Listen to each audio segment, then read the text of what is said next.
Sahabat pintar, pelajar-pelajar Indonesia yang sangat luar biasa. Selamat berjumpa kembali dengan Bu Veronica di kelas Bahasa Indonesia SMA dengan materi teks resensi. Untuk video pembelajaran saat ini, kita akan membahas tentang aspek kebahasaan teks resensi. Bagaimana anak-anakku yang sangat luar biasa? Kalian sudah siap? Oke, kalau sudah siap, mari kita buka hati kita, pikiran kita, dan perasaan serta wawasan kita supaya kita dapat mengikuti pembelajaran ini dengan sebaik-baiknya. Sahabat-sahabat pintar di seluruh Indonesia, pelajar yang sangat luar biasa, untuk saat ini kita akan mempelajari aspek kebahasaan teks resensi. Materi ini dikhususkan untuk kalian pelajar yang luar biasa kelas 11 SMA. Untuk saat ini, kompetensi dasar yang akan kita bahas atau kita pelajari adalah 3.6, menganalisis kebahasaan resensi setidaknya 2 karya yang berbeda. Jadi kita fokuskan pada analisis kebahasaan 2 teks resensi. Bagaimana? Kalian sudah siap? Kalau begitu, kita teruskan. Tujuan pembelajaran yang akan kita capai untuk pembelajaran hari ini adalah yang pertama, menganalisis aspek kebahasaan teks resensi. Yang kedua, menulis teks resensi 2 karya yang berbeda dan mempunyai karakter gemar membaca, jujur dan teliti. Bagaimana? Kalian sudah siap? Kalau begitu kita lanjutkan. Adapun peta konsep dari pembelajaran saat ini adalah untuk materi teks resensi itu sendiri, kita bedakan atas sistematika teks resensi, kemudian aspek kebahasaan teks resensi. Nah, untuk yang sistematika teks resensi sudah kita pelajari pada video pembelajaran sebelumnya. Nah, untuk saat ini ya, kita fokuskan pada aspek kebahasaan teks resensi, ya. Dan aspek kebahasaan teks resensi itu meliputi konjungsi penerang, kemudian konjungsi temporal, konjungsi penyebaban, kata kerja material, dan pernyataan saran.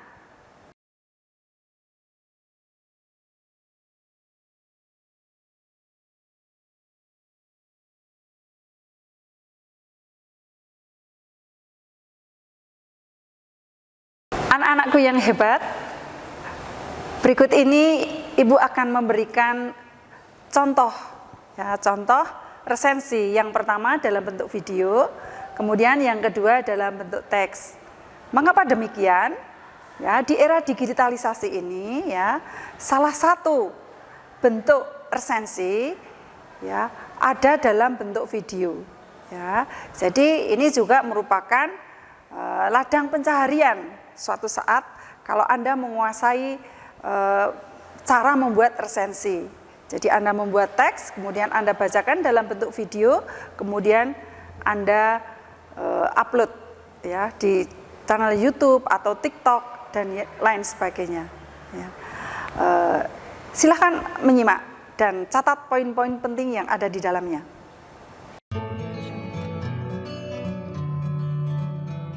Assalamualaikum warahmatullahi wabarakatuh. Salam literasi. Saya Sahrul Sitorus. Sekarang saya mereview salah satu koleksi buku elektronik atau e-book milik Perpustakaan Bank Indonesia Provinsi Sumatera Utara yang berjudul Mengenal Sejarah Bank Indonesia. E-book ini ditulis oleh Ibu Nila Enda SH dan disunting oleh tim editor GPS. Diterbitkan pada tahun 2019 oleh CV Graha Printama Selaras pada cetakan pertama dengan jumlah halaman sebanyak 64 halaman. E-book ini disusun khusus untuk pelajar pada jenjang dasar maupun menengah dengan tujuan agar mengetahui sejarah terbentuknya bank dan kegiatan perbankan di dunia dan Indonesia. Tak hanya itu, e-book ini juga membahas tentang pengertian dari bank, fungsi dan jenis bank, serta layanan jasa perbankan yang diuraikan secara menarik sesuai dengan pemahaman para pelajar. Menurut sudut pandang saya, ada beberapa kelebihan dari e-book ini, yaitu pertama, e-book ini memiliki sistematika penulisan yang baik dan rapi. pada tiap babnya berisikan subbab yang berurut dan disusun secara jelas, serta adanya kolom informasi pada tiap sudut bab yang memuat intisari, sekilas info, serta pertanyaan retoris yang sangat menarik untuk dibaca. Yang kedua, penggunaan bahasa yang sangat sederhana, apalagi ditambah adanya narasi atau cerita singkat pada materi yang diuraikan. Misalnya, pada bab 1, tepatnya pada subbab yang berjudul "Dengan Bank Dapat Membeli Rumah". Pada materi tersebut diuraikan melalui contoh dengan adanya cerita singkat keluarga Pak Ali yang ingin membeli rumah namun terkendala terhadap biaya, dan akhirnya bank merupakan solusinya. Nah, dengan adanya contoh narasi seperti ini, membuat pelajar menjadi lebih mudah paham tentang bank dan kegiatan perbankan. Ketiga, penggunaan ilustrasi pada e-book ini juga sangat menarik. Tiap ilustrasinya dicantumkan pula sumber yang sangat jelas. Dalam hal ini berarti penulis paham tentang akan pentingnya hak cipta. Sedangkan untuk kekurangan pada e-book ini tidak begitu banyak. Hanya tidak terdapat nomor halaman pada tiap lembar e-book ini. Namun walau demikian, tidak mengubah secara keseluruhan isi dari e-book ini, yang pastinya sangat bermanfaat bagi para pelajar. Demikian review saya terhadap e-book yang berjudul Mengenal Sejarah Bank di Indonesia. Bagi kamu para pelajar, Bapak Ibu guru yang ingin mendapatkan e-book ini dapat diperoleh dengan mendownload aplikasi IBI Library di Play Store. Untuk info lebih lanjut, dapat menghubungi Instagram Perpustakaan Bank Indonesia Provinsi Sumatera Utara di @perpusbisumut. Sekian dari saya, terima kasih. Assalamualaikum warahmatullahi wabarakatuh. Salam literasi.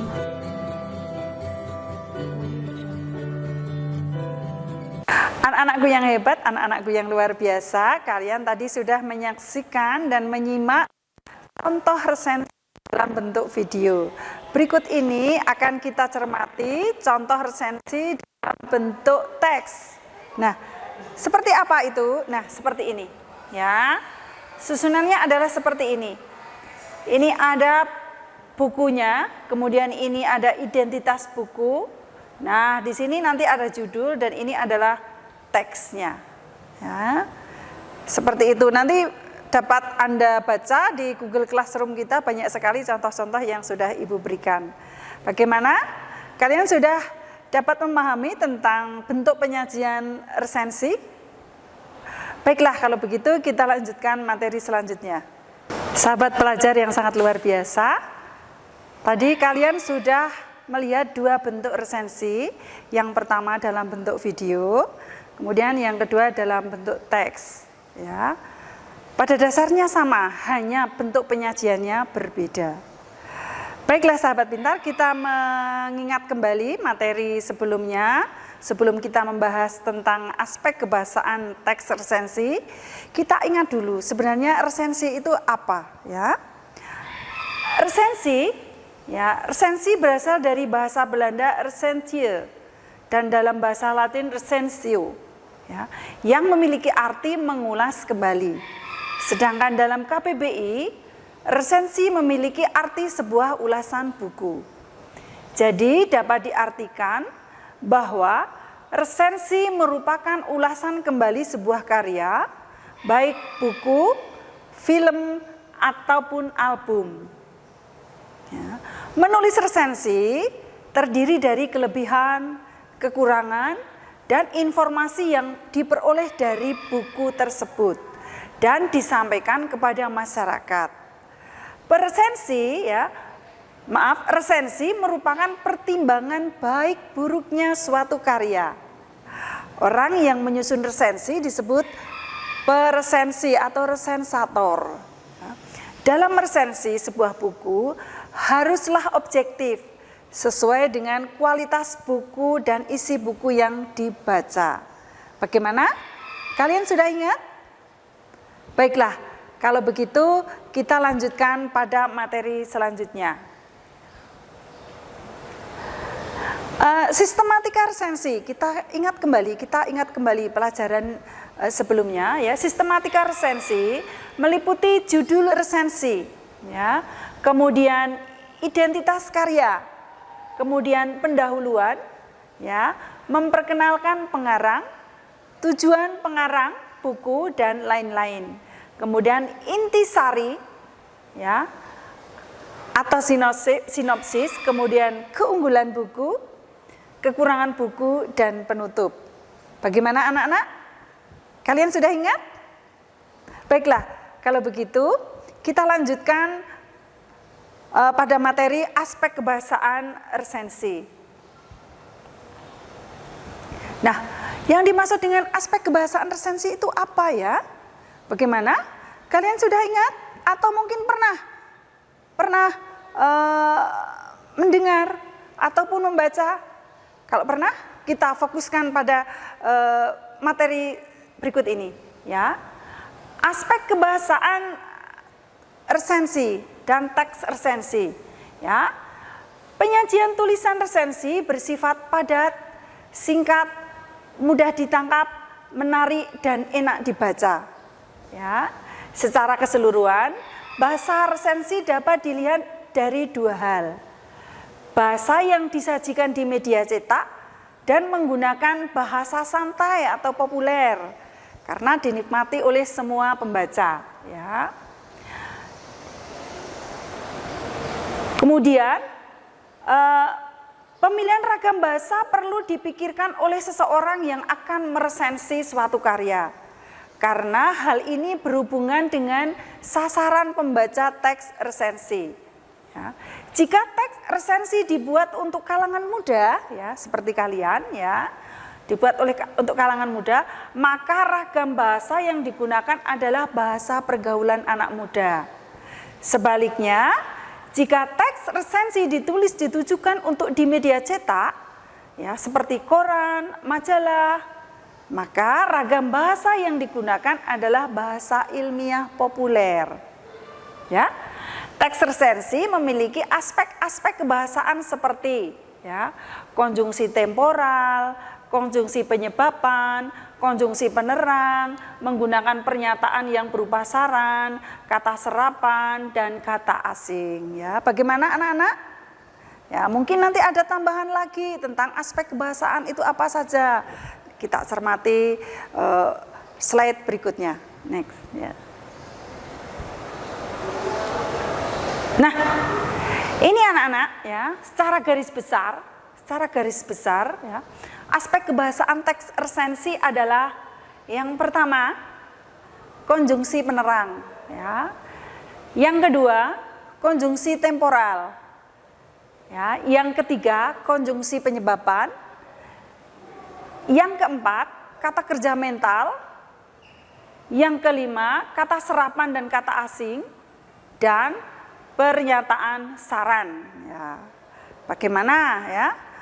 Dari keenam aspek ini seperti apa, bagaimana, contohnya, analisisnya, kita bahas pada slide berikutnya.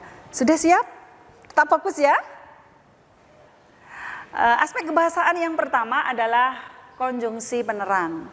Ya, konjungsi penerang itu apa? Ya, pengertian dari konjungsi penerang. Konjungsi penerang atau penjelas adalah konjungsi yang menghubungkan atau menjelaskan di mana klausa kedua berlaku sebagai penjelas dari keadaan, peristiwa atau hal yang ada pada klausa pertama. Dalam teks resensi, konjungsi penerang berfungsi untuk menjelaskan atau menghubungkan pendapat atau data-data yang terdapat pada teks resensi. Contoh konjungsi penerang adalah bahwa, yakni, dan yaitu. Bagaimana? Penasaran? Bagaimana penggunaan dalam kalimat? Mari kita slide berikutnya. Nah, anak-anakku yang hebat, ini adalah contoh penggunaan dalam kalimat. Ya, misalnya, film 5 cm merupakan film yang diadaptasi dari novel yang berjudul sama. 5 cm ini menceritakan tentang persahabatan 5 orang remaja yang menjalin persahabatan selama 7 tahun, yakni Arial, Zahran, Rani, Ian, dan Ginta. Nah, di sini ada kata merupakan. Nah, ini yang disebut dengan konjungsi menerang. Di sini menerangkan atau mendeskripsikan tentang film 5 cm. Contoh yang kedua, buku ini menunjukkan bahwa mengedit atau menyunting merupakan pekerjaan yang masih asing. Banyak orang belum mengetahui seluk-beluk pekerjaan ini. Nah, di sini ada kata bahwa. Ini menerangkan tentang ya, isi dari buku yang diresensi. Ya, menerangkan ya. Bagaimana? Ya, sudah paham? Baiklah, kalau begitu Ibu lanjutkan pada slide berikutnya. Nah, yang kedua adalah konjungsi temporal. Ya, temporal itu mengacu pada waktu. Ya, waktu. Nah, seperti apa ya pengertian dari konjungsi temporal? Konjungsi temporal menghubungkan dua hal atau peristiwa terdiri dari dua bagian, yakni konjungsi temporal yang menghubungkan dua peristiwa yang tidak sederajat dan konjungsi temporal yang menghubungkan dua bagian kalimat yang sederajat. Atau dengan kata lainnya, di sini nanti kalimat majemuk setara dan kalimat majemuk bertingkat ya. Dalam teks resensi, konjungsi temporal berfungsi untuk menghubungkan dua hal terkait pendapat atau fakta-fakta pendukung yang terdapat pada teks resensi. Contoh konjungsi temporal antara lain ya, perhatikan sejak, kemudian, sebelum, ketika, akhirnya, semenjak, setelah, sementara, dan lain-lain. Bagaimana? Sudah paham? Baiklah, Ibu lanjutkan dengan memberikan contoh penggunaan dalam kalimat. Siap ya anak-anak? Anak-anakku yang hebat? Ya. Bagaimana? Kita pelajari contoh analisis penggunaan dalam kalimat ya. Andrea Hirata seringkali menghadirkan nilai-nilai pendidikan dan nilai moral dalam novel-novelnya. Sejak Pelangi sukses dengan nilai-nilai pendidikannya, Andrea Hirata pakem pada jalur membawa nilai pendidikan dan nilai moral untuk karya-karyanya. Nah, yang Ibu cetak merah dengan tinta merah, yang ditulis dengan tinta merah, ini yang menunjukkan konjungsi temporal, menunjukkan hubungan waktu ya. Kemudian contoh yang kedua, mulailah kisah pertemanan mereka sampai akhirnya Evat menyadari ada sesuatu yang aneh pada diri Betty. Tulis dengan tinta biru, ini juga menunjukkan konjungsi yang bermakna temporal atau hubungan waktu ya. Sudah paham belum? Mudah-mudahan paham ya. Kita lanjutkan pada slide berikutnya. Siap ya anak-anak? Aspek kebahasaan yang ketiga yaitu konjungsi penyebaban atau konjungsi yang bermakna sebab akibat ya. Ya, konjungsi penyebab adalah konjungsi yang menghubungkan atau menyatakan sebab terjadinya suatu hal. Konjungsi penyebaban terkait yang dikemukakan dalam teks resensi. Hal ini untuk menghubungkan alasan atau penjelasan dari pendapat yang dikemukakan. Ya, contoh konjungsi penyebaban adalah karena, sebab, oleh karena itu. Kalau konjungsi antar kalimat ya. Kalau sebab, karena itu konjungsi dalam satu kalimat ya. Bagaimana contoh penggunaan dalam teks resensi? Kita analisis pada slide berikut ini ya. Bagaimana? Tetap fokus ya. Nah, ini contoh analisis konjungsi penyebaban dalam teks resensi ya. Contoh yang pertama, ini merupakan kumpulan artikel yang pernah dimuat di berbagai media massa. Buku ini merupakan kumpulan artikel. Oleh karena itu, tidak dihindarkan adanya pembahasan yang berulang terhadap topik yang sama.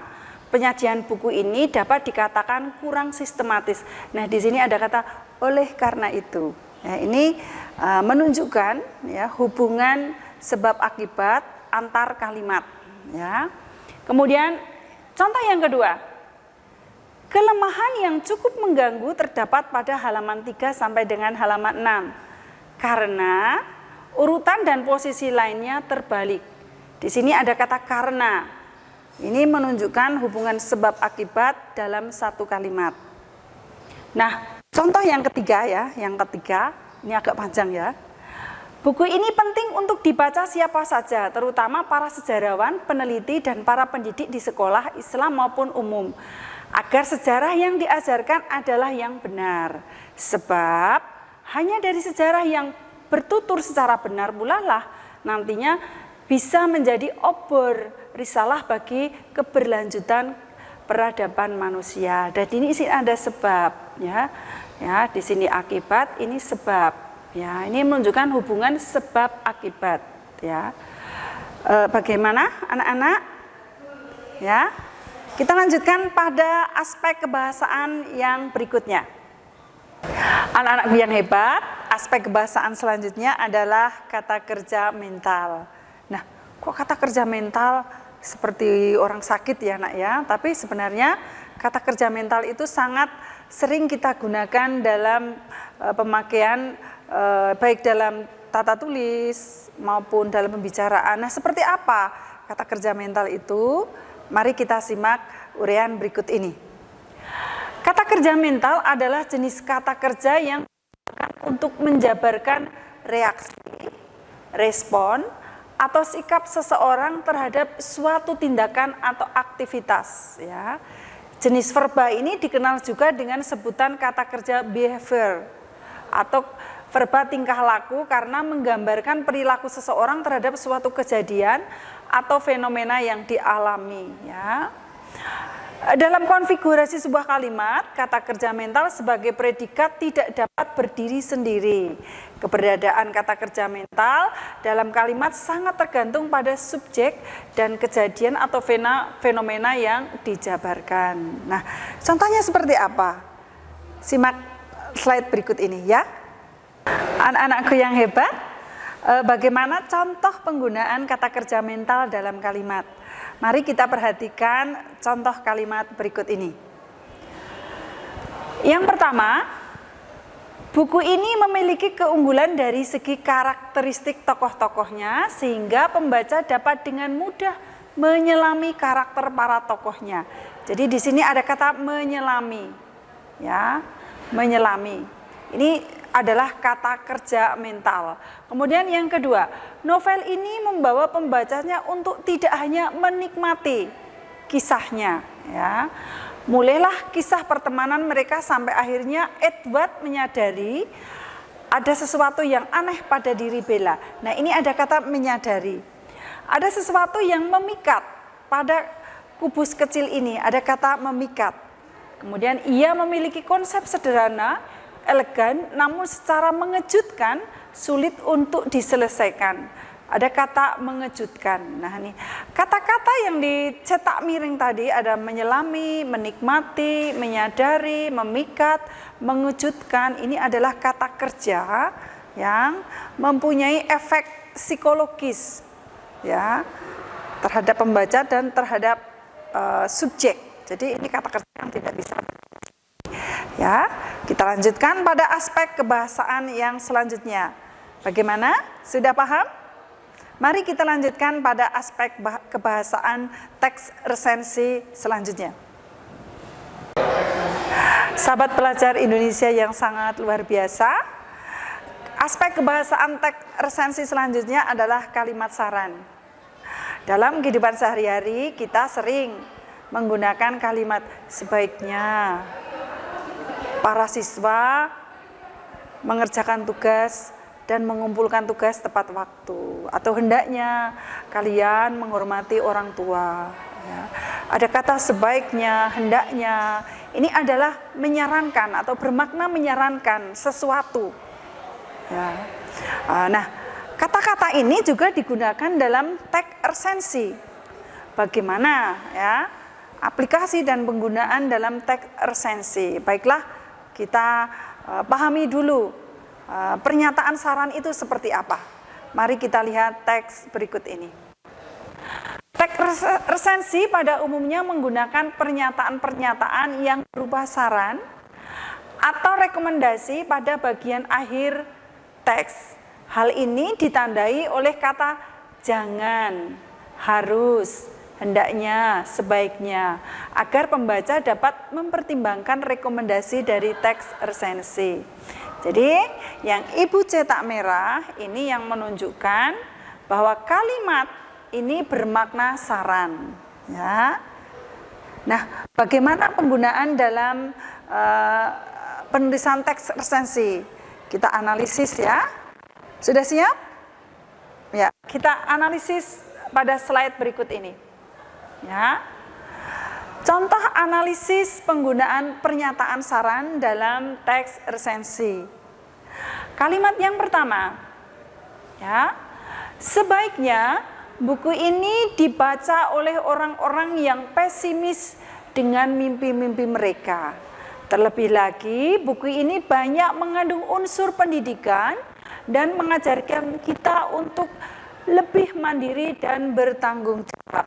Di sini ada kata sebaiknya. Nah, kalimat ini menyarankan kepada orang-orang yang pesimis untuk membaca buku ini, ya, supaya lebih semangat, ya. Contoh yang kedua, film ini disutradari Joko Anwar ini memuat adegan-adegan yang tidak sepatutnya dilihat oleh anak-anak di bawah umur, ya. Ya, ini penggunaan atau penulisan kalimat yang salah, ya. Kalau boleh Ibu kalimat ini, ya, film yang disutradari Joko Anwar ini memuat adegan-adegan yang tidak sepatutnya dilihat oleh anak di bawah umur. Nah, di sini titik, ya. Kemudian orang tua, O huruf kapital, hendaknya tidak mengajak anak-anaknya yang masih di bawah umur untuk ikut menonton film ini, ya. Jadi terkadang dalam penulisan ini kan Ibu ambil dari sebuah penggalan, ya, terkadang ada satu atau dua hal yang salah, ya. Kita sebagai pembaca kritis, ya, dapat membenahi atau membetulkan, ya. Nah, untuk kalimat yang kedua ini, ya, rupanya resensi menyarankan agar orang tua, ya, tidak melihat film ini karena adegan-adegan tidak patut dilihat oleh anak-anak. Jadi menyarankan, ada kata hendaknya. Anak-anakku yang hebat, anak-anakku yang luar biasa, demikian tadi pembahasan kita tentang aspek kebahasaan teks resensi.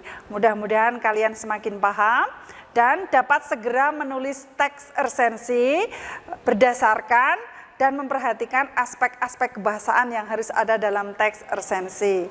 Hasil dari tulisan Anda nanti dapat Anda buat dalam bentuk video maupun Anda buat dalam bentuk tulisan kemudian dimuat dalam blog Anda, ya. Kita tutup pertemuan hari ini, akan tetapi Ibu bacakan pantun terlebih dahulu, ya, supaya kita semangat, ya. Pantunnya seperti apa? Ya. Bila tidak dikarenakan unggas, tidaklah rusak padi di sawah. Kalau tidak dikarenakan tugas, tidaklah kita sanggup berpisah. Harus sanggup, ya. Terima kasih. Selamat berjumpa pada video pembelajaran berikutnya. Terima kasih.